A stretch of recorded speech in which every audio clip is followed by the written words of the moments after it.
So 5 years ago, I walked out my front door and I started a journey, a guide dog mobility journey. 13 months ago, I came home when I started working at Guide Dogs in the Gifting Wheels team. It's my absolute pleasure to be able to share just a small part of that journey with all of you here today. I'm going to share some things with you that you may not be aware of, things that could be going on in the background before someone makes the decision to go to Guide Dog Mobility. I'm also going to touch on utilising interdependence to establish a healthy independence, which means that this story is not just mine, it belongs to many others, including most of you in this room here today. So my vision loss is a condition called retinitis pigmentosa. It was diagnosed in my early 20s and it's been steadily declining ever since. The main characteristics are night blindness and an increasing lack of peripheral vision. I was also diagnosed with a hearing impairment at the age of 5, but it has remained relatively stable and is fairly well corrected with 2 hearing aids. And just to keep things interesting, the hearing loss combined with the vision loss creates another condition called Usher syndrome. You may hear that thrown around a little bit. So basically that is just being technically deaf blind. I grew up on a farm in the Western District of Victoria, very much not wrapped in cotton wool. And my affinity with animals goes back as far as I can remember. So it wasn't all that surprising when I finished high school that I moved to Melbourne to pursue a career as a veterinary nurse. I started off as a junior trainee nurse in a large animal welfare shelter, and I stayed there for 31 years. Because my vision loss was so gradual back then, life just pretty much continued as normal until my late 20s, when the reality of my vision loss started to kick in. The true impact came when I had to stop driving and started using a white cane to assist my mobility. But again, life just pretty much went on as usual. Yes, I had to make some adjustments, there were some ups and downs, but life just went along fairly well. About 7 years ago, I reached out to Guide Dogs Victoria when I needed to update my white cane training skills. As Shelley just touched on before, we do have cane training, but it is recommended that we do have refreshers every now and then so we're not falling into bad habits. And I did that through the wonderful orientation and mobility program at Guide Dogs Victoria, headed by the beautiful Shelley. And it was really interesting because as things happen, during that particular time, my vision actually underwent a very rapid and significant decline. And I was confronted with the reality for the first time that this eye condition is most likely going to lead to complete blindness in me, which I really struggled to comprehend. I thought it would just get to a certain point and that will be it. It would stay fairly stable, the same as my hearing loss, but that doesn't appear to be the case. So it was recommended that perhaps now was time to consider guide dog mobility. Now this was a really interesting thing because I had already had for many years people saying to me, "What's with the cane? Why don't you have a dog?" And it was probably because of my background. I had grown up on a farm. I was a trained veterinary nurse working in animal welfare. It seems like a natural fit, right? But it really wasn't that straightforward for me. There was many things I had to consider and process in my own mind first.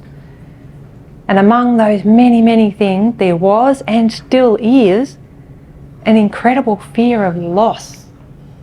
I just knew that I would be forming a remarkable bond with my very first guide dog. An end of life is painful. Our beautiful dogs are just not with us long enough. I already had a very high level of independence with my cane. So what was the dog going to give me that the cane didn't already? I found myself asking, could I be taking a dog away from someone who needs it more than me at this point in time? Then there was the potential impact on my family. My parents, who do not have any disabilities, my younger 2 siblings, I'm the eldest of 3. My brother and sister have exactly the same conditions as me. So I did feel a lot of pressure to be leading the way for them. And the other really significant thing in regards to my family was a potential impact on my Dr. Dolittle husband. Now, 2 things here. Richard has this uncanny knack of forming bonds with all sorts of animals and birds without even trying. So how was it going to be for me if my guide dog was to form an attachment to him and not want to be with me? It's a very real possibility, and it very nearly happened. We had to have some intervention, but we got there in the end. And another thing, Richard has been with me for a long time, right through this vision loss journey. So whenever we went anywhere, I never used to take my cane, sorry Shelley, but I used to hang on to him. So we would hold hands whenever we went anywhere. And we had developed this really unique Morse code hand signal thing where, you know, 1 squeeze meant this, 2 squeezes meant this, which was great because I had a hearing impairment. So there would be times when I wouldn't be able to hear what was coming up ahead. So it worked really well for us. Although, on the other hand, it wasn't uncommon for us to be walking along having a ferocious argument holding hands. That's just how it was. But seriously, how would it be for him? Mind you, he used to always walk on my left-hand side, okay? So I'm holding hands with my left hand. How would it be for him if I was to have a guide dog on my left-hand side doing all the things he used to do? Would he feel like he's being bumped out? That was a big thing for me, a big thing for us as a couple. And then to top it all off, I also felt an overwhelming sense of responsibility towards the organisation that I would be getting my dog from. I was acutely aware that every time I stepped out my front door, my dog and I would be representing that organisation. Was I up for that? I knew the dog would be, but what about me? So as you can see, I didn't want to go into this life-changing decision in a half-thought-out way. I knew it would take many conversations, and it did. Guide Dogs Victoria were incredibly patient and supportive throughout that time and onwards. But there was also a very significant light bulb moment. Now, there were a few light bulb moments, but this one in particular was a big one. And it happened when I found myself standing on a beach in front of an apartment block where I was staying on holidays before I'd made the decision to go to guide dog mobility. I'd taken myself off for a walk on that beach like I had done many times before over the years. I'd turned around, I'd come back, and I was standing there. I had enough vision, I could look up, I could see the apartment block where I was staying, glistening white, red terracotta roof, blue sky background, but I could not for the life of me see the path that would take me off the beach, through the gate, into the apartment complex. I just couldn't see it. I had taken my cane with me and it was very useful on the other side of the gate, but it wasn't going to get me to the gate. And the reason for that is when we use our canes, we actually need a solid surface to tap our cane up against to orientate ourselves. So you can imagine it. There I am, standing there, looking up. I can see where I need to be. I've got the waves crashing behind me. Cannot for the life of me see that path in the gate. So I was stuck. I was very stuck. So that was when I was struck for the first time with the true differences between the 2 types of mobility that we commonly use when we have low vision or blindness, that being the cane and the dog. So the cane is known as an obstacle finder. So we use our canes to locate an object and then we go around it. The dogs, on the other hand, are known as an obstacle avoider. So they will take us around obstacles half the time without us even knowing about it. But it dawned on me in that moment, so hang on a minute, that's right. These dogs are also very good finders. I knew that a well-trained guide dog can assist me to find things, to find a seat, to find a door, find a gate. I was looking for a gate.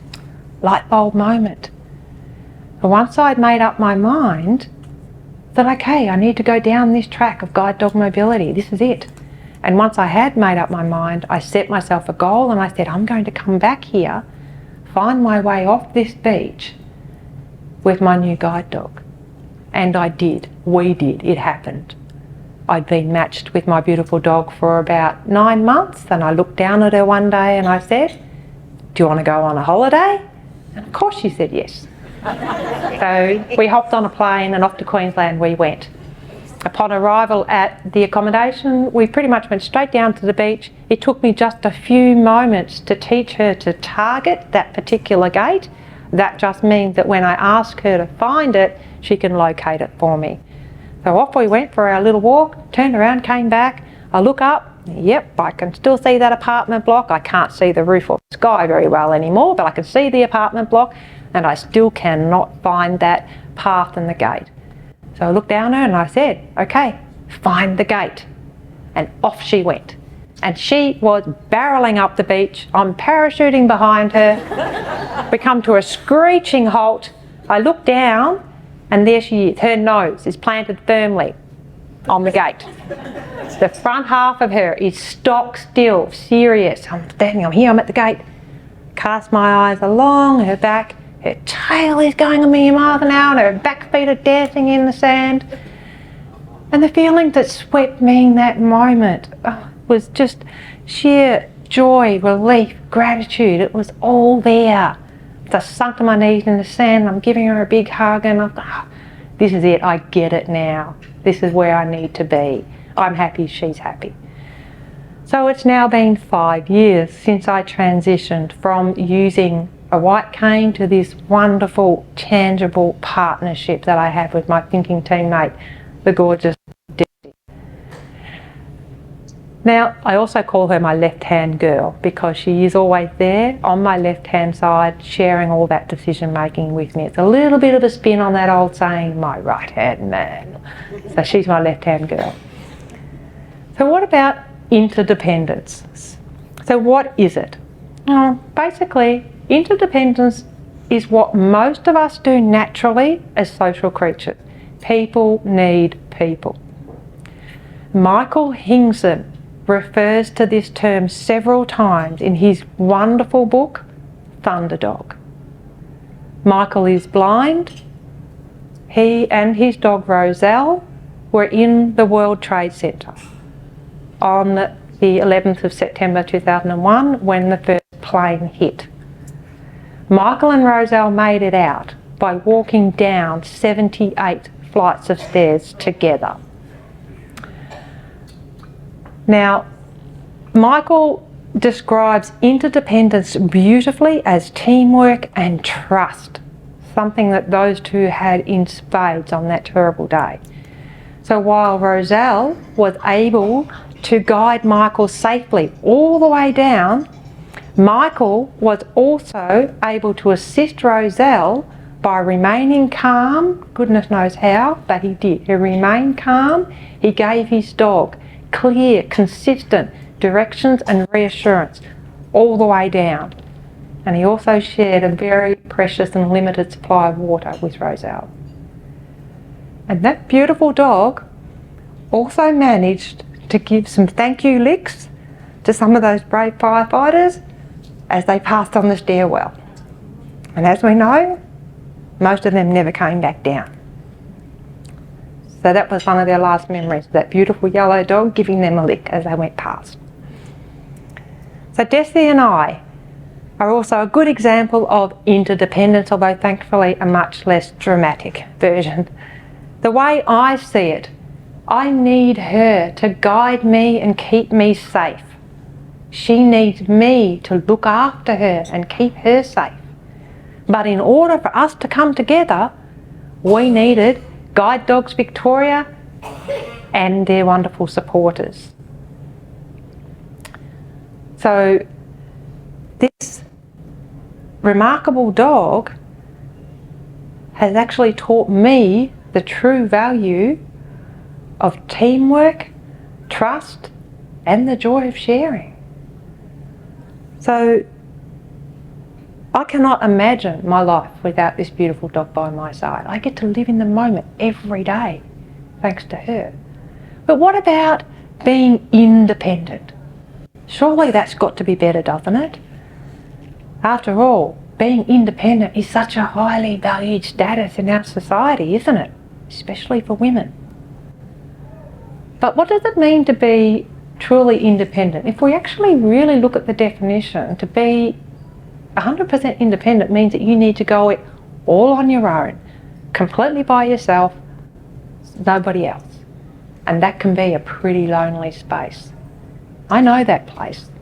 I was there for a very long time.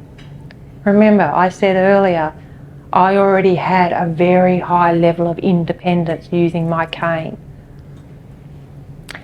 For as long as I can remember, despite or perhaps because of my challenges, I was always that person who just jolly well got on and got things done. I didn't have time to wait around for people to help me. I had things to do. But it was wearing me down without me even realising it until Desi came into my life. All of a sudden, I've got this thinking teammate who's right there beside me. There was no getting out of it. She was there. What's happening? What's next? What are we doing? What are we doing? So, you know, I was forced to share all that decision making. And then gradually it dawned on me just how much easier things are when you share the load. So like I said before, this remarkable dog, she taught me the true value of teamwork, trust, and the joy of sharing.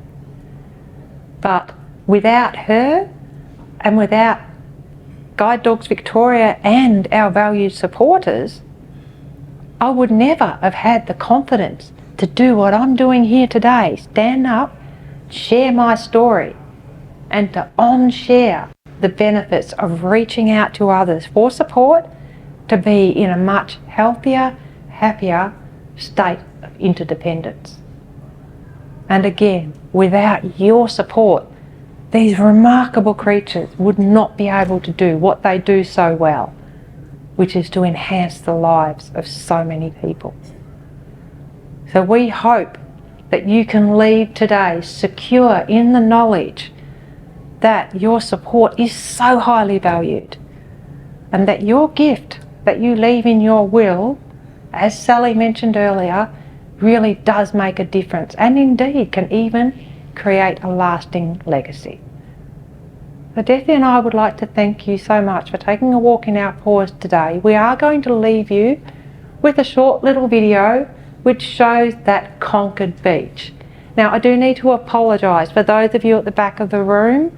Unfortunately the projection is quite small, but hey, you're going to get a taste of what it's like to be low vision. So I hope you enjoy it and thank you so much. Lots of aeroplanes docked at an airport.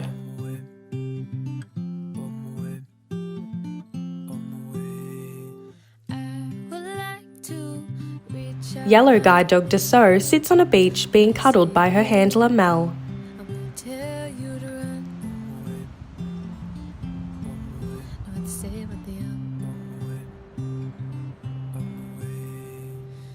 Dessau shakes off the sand and walks with its handler along the sand and into the shallow water.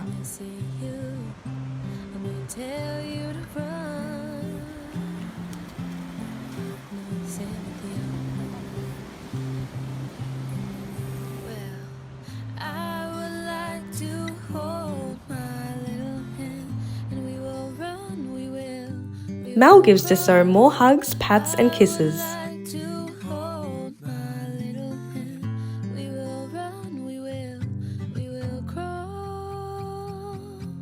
They walk together further along the beach.